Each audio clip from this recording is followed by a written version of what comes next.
अगर अर्थव्यवस्था में मजबूती देने का काम हो रहा है, या दूसरी ओर बात करें तो सत्ता से पहले आपने भी देखा होगा कार्यक्रम होते थे सैफई में, कल्चरल कार्यक्रम,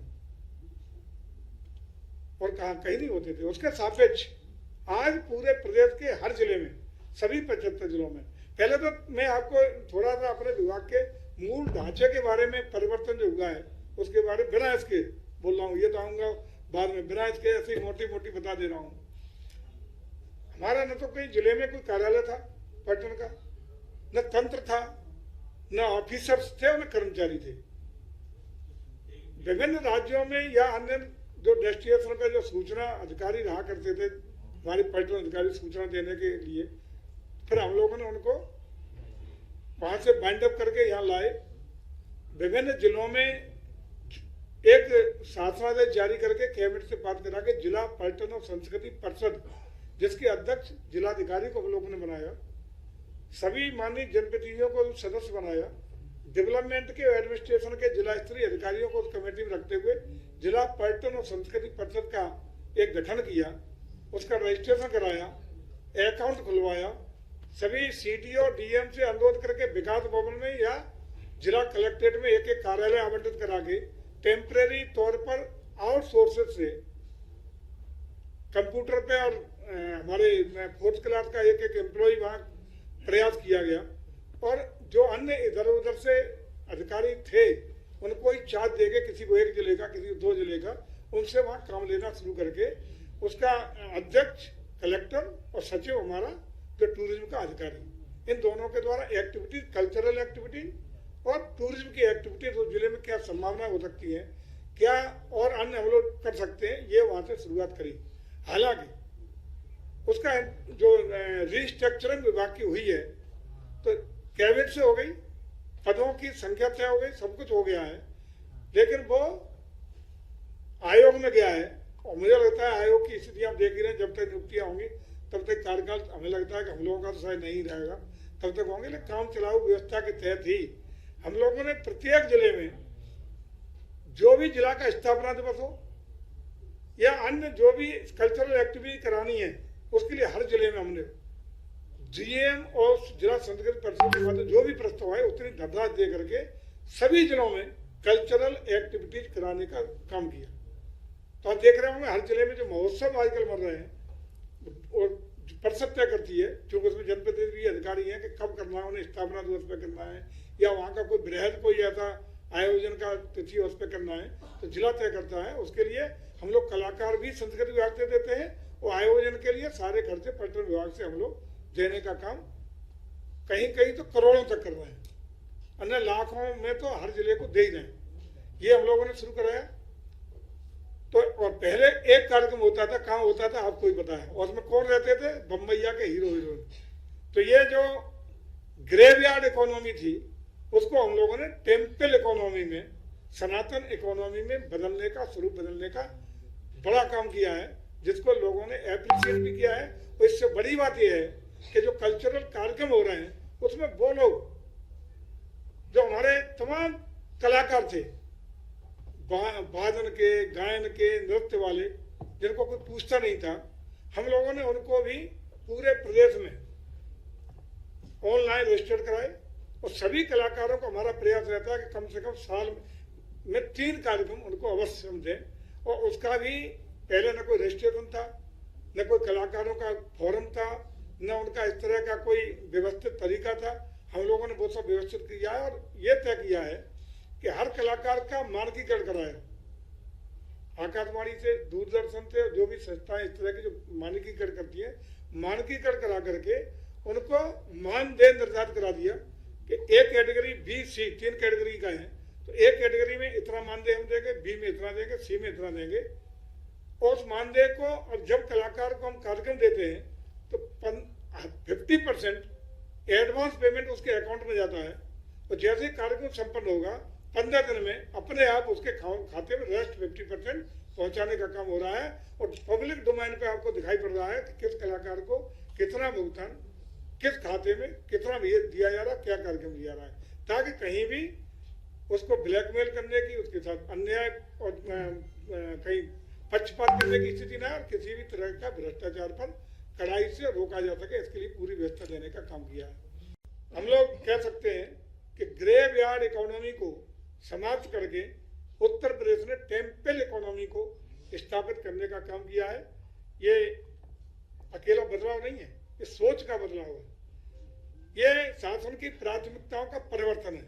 ये दिखाई पड़ रहा है जिसमें सनातन संस्कृति के साथ जिस प्रकार से अपनी विरासत के विकास के साथ विकास की यात्रा करने का जो संकल्प हमारी सरकार ने लिया था आदरणीय योगी जी के नेतृत्व में, वो धरातल पर उतरता हुआ दिखाई पड़ रहा है। अगर और गांव देहात की तरफ बात करें तो उसमें भी हम लोग आज जो हमारे विभिन्न संस्कृतियों की आस्था के स्थान है, उनके साथ साथ जो रामलीला होती थी या ऐसे स्थान थे जहाँ सालाना कोई कार्यक्रम होते थे, उनको ज्यादातर जगह लोगों ने अवैध कब्जे कर ले रहे थे, घेर ले रहे थे, माफियाओं के द्वारा उन पर हो रहा था। उसको रोकने के लिए हमारी जो धार्मिक भावना उनको आघात न पहुंचे, उन सबको हम लोग मंच, उनकी बाउंड्री वाल और जो प्राथमिक सुविधाएं, शौचालय, ड्रेसिंग रूम, अन्य व्यवस्था करके सारे जो प्रदेश भर के हैं उनको विकसित करने का काम किया। काफी हो गया, मुझे लगता है बहुत थोड़े मोड़े बचे हैं, तो इस साल की कार्ययोजना हम लोग करा ले जाएंगे। दूसरी ओर ये जो भी, चाहे हमारा पर्यटन ही हो, जो भी विषय होते हैं उसकी पहली प्राथमिकता होती है उस राज्य में, उस देश में लॉ एंड ऑर्डर की स्थितियां, जिसमें हम लोग आप भी देख रहे हैं कि 9 सालों में डिक्टेंशन पास हुए हैं। दूसरा विषय आता है कनेक्टिविटी का। पर्यटन या अन्य भी जो प्रदेश की जो दिशा है या प्रदेश के बारे में जो परफेक्शन है, वो होता है उस प्रदेश के कनेक्टिविटी किस तरह की है। Road connectivity, train connectivity, air connectivity, इस तरह की कनेक्टिविटियों के मामले में भी आप सब महसूस करते होंगे कि बदला हुआ उत्तर प्रदेश आपको नजर आ रहा है। दिल्ली से लखनऊ पहुंचने में सारी रात चलते थे, दिन भर चलते थे, तब लखनऊ आ पाते थे। वही आप 5-6 घंटे में आप लखनऊ से दिल्ली का बीच का बाई रोड आ सकते हैं। फ्लाइट्स की बात करें, और एक नई उपलब्धि बहुत जल्दी एयर कनेक्टिविटी के मामले में जेवर एयरपोर्ट 28 तारीख को माननीय प्रधानमंत्री के कर कमलों से उद्घाटन हो करके वो भी आपको समर्पित होने का काम करेगा। तीसरा विषय होता है इंफ्रास्ट्रक्चर का डेवलपमेंट। उस पर यदि हम अपने विभाग की बात करें तो आज हम सौभाग्यशाली हैं और आप सबको बधाई देते हैं कि उत्तर प्रदेश का एक भी विधानसभा नहीं बचा जहां लोगों की संवेदनाएं जुड़ी हैं, भावनाएं जुड़ी हैं, आस्था जुड़ी है, श्रद्धा जुड़ी है। वहां का कोई न कोई 1, 2, 3, 5 से लेके एक, कम से कम 1 और 4-5 डेस्टिनेशन को पर्यटन सुविधाओं से पूरी तरह विकसित करने का काम इन सालों में हुआ है और एक अच्छा वातावरण इंफ्रास्ट्रक्चर डेवलपमेंट का बना है। और आज जो $1 ट्रिलियन इकोनॉमी की जो हम लोग चर्चा कर रहे हैं, उस लक्ष्य को हासिल करने का ये प्रामाणिक तथ्य ये है कि जब कोई भी एक पर्यटक आता है तो 6 लोगों को रोजी रोटी रोजगार के अवसर देता है। जहाँ से चलेगा, किससे ट्रांसपोर्टेशन करेगा, कुली करेगा, रिक्शा भाड़ा करेगा, गाड़ी करेगा, जहाँ जिस होटल में रुकेगा, जहाँ भोजन करेगा, जिस मंदिर में जाएगा वहाँ के पुजारी, फूल बेचने वाला, मतलब एक पर्यटक कम से कम 6 लोगों को रोजी रोटी और रोजगार देता है। अगर तुलनात्मक हम बात करें तो 2017 के वाले दिसंबर तक 23 करोड़ सालाना के पर्यटकों की उत्तर प्रदेश में सालाना की आवक थी। वहीं दिसंबर 2025 तक यानी 10 साल में 156 करोड़ पर्यटकों की आवक उत्तर प्रदेश में है, जो लगभग 6 गुना के लगभग संख्या है। और जब 156 की संख्या का आगमन हुआ है तो निश्चित रूप से उत्तर प्रदेश के $1 ट्रिलियन इकोनॉमी के लक्ष्य को बड़ी एक मदद करने का काम हमारा पर्यटन विभाग और आने वाले पर्यटकों के माध्यम से हो रहा है। एक बड़ी उपलब्धि उत्तर प्रदेश के लिए कही जा सकती है। जी, आज कोई प्रस्ताव नहीं है। अभी 2 मिनट है। मैं कर दूं, उन्हें ब्रीफ कर दूं, फिर आपकी बात करते हैं। आज पहले प्रदेश नंबर 2, नंबर 3, 4 पे पर्यटकों की आवक में देश में रहता था। आज हम नंबर 1 पे ही नहीं है।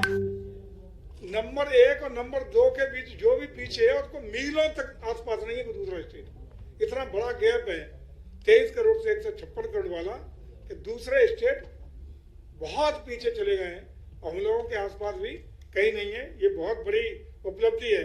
और पिछले जहाँ 1,56,00,000 पर्यटक 2025 में आए, उसमें 36 लाख विदेशी पर्यटक भी इसमें सम्मिलित हैं। आज काशी विश्वनाथ की बात करें तो वहां 5 गुना संख्या में वृद्धि हुई है। राम मंदिर, भगवान राम जी का मंदिर जो पूरा हुआ 2025 में, अभूतपूर्व उछाल के साथ लास्ट ईयर 30 करोड़ श्रद्धालुओं की आवक एक साल में अयोध्या जी के मंदिर में हुई है। अयोध्या, काशी, प्रयागराज, मथुरा, वृंदावन, मिर्जापुर, चित्रकूट का धाम, नैमिषारण्य धाम, सहारनपुर में माँ शाकंभरी देवी के शक्तिपीठ जैसे तीर्थ स्थल आज उत्तर प्रदेश की नई पहचान बन चुके हैं। अकेले अयोध्या, बनारस और प्रयागराज में कुल आवकों में से 116 करोड़ पर्यटक इन 3 स्थानों पर ही त्रिकोण बना उसमें आए। अयोध्या का दीपोत्सव प्रति साल 17 के बाद से बना तो प्रति साल अपना ही कीर्तिमान बनाते हैं।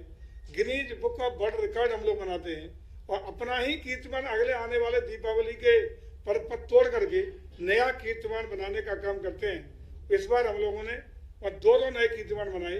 26 लाख से ज्यादा दियों को एक साथ जला करके एक कीर्तिमान बना, Guinness book of world record बनाया।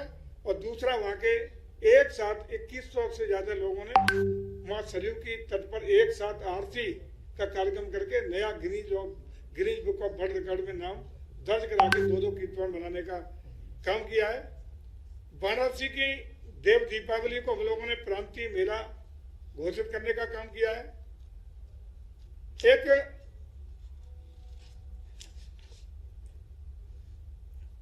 ब्रज रंगोत्सव जैसा कि आप देख रहे हैं, ये वहां ब्रज रंगोत्सव में अब पूरे दुनिया से करोड़ों की संख्या में लोग आकर के आनंद लेकर के ब्रज का भगवान श्री कृष्ण की पावन क्रीड़ा स्थली पर आनंद लेने का काम करते हैं। एक अकेली परंपरा ही नहीं, ये आर्थिक ऊर्जा के स्रोत का भी काम कर रही है।